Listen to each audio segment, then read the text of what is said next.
Hello বন্ধুরা, আমি Mohammad Masud Rana, life stock assistant ACI animal genetics. আমি আপনাদের মাঝে আমার চেম্বার থেকে একটি ভিডিও নিয়ে উপস্থিত হয়েছি। আজকের ভিডিওর আলোচ্য বিষয় গরুকে আমরা যে জিঙ্ক খাওয়াই, এই জিঙ্ক খাওয়ানো।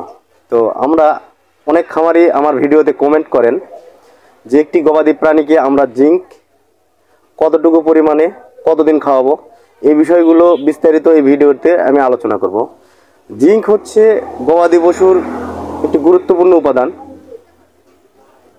এটা হচ্ছে যেমন গাড়ির চাকাতে হাওয়া যেরকম লাগে অল্প কিন্তু খুব দরকারি, জিঙ্ক হচ্ছে একটি প্রাণীর জন্য খুব ভাইটাল উপাদান।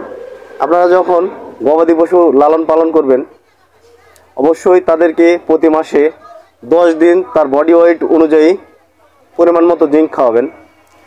জিঙ্কটা খাওয়ানোর নিয়ম হচ্ছে প্রতি মাসে 10 দিন বড় গরুতে প্রতিদিন 100 মিলি করে একবার টানা 10 দিন, অর্থাৎ 1 লিটার জিঙ্ক আপনারা খাওয়াবেন। আর জিঙ্ক বাংলাদেশে বিভিন্ন কোম্পানি বিভিন্ন নামে মার্কেটিং করে থাকে। আপনারা অবশ্যই প্রতিষ্ঠিত কোম্পানির কোনো একটি জিঙ্ক আপনারা অবশ্যই ক্রয় করবেন। এক্ষেত্রে আপনারা দোকানদারের কথায় বিভ্রান্ত হয়ে কমা নিম্নমানের কোম্পানির জিঙ্ক ব্যবহার অবশ্যই করবেন না।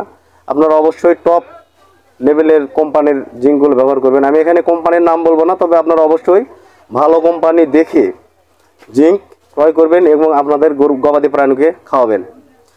গবাদি প্রাণী বোবা প্রাণী, এরা আসলে বলতে পারে না।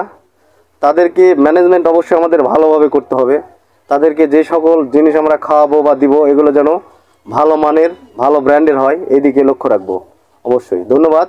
আপনারা যারা আমার চ্যানেলটি সাবস্ক্রাইব করেননি, অবশ্যই আমার চ্যানেলটি সাবস্ক্রাইব করে পাশে থাকা বেল আইকনটি বাজিয়ে দেবেন।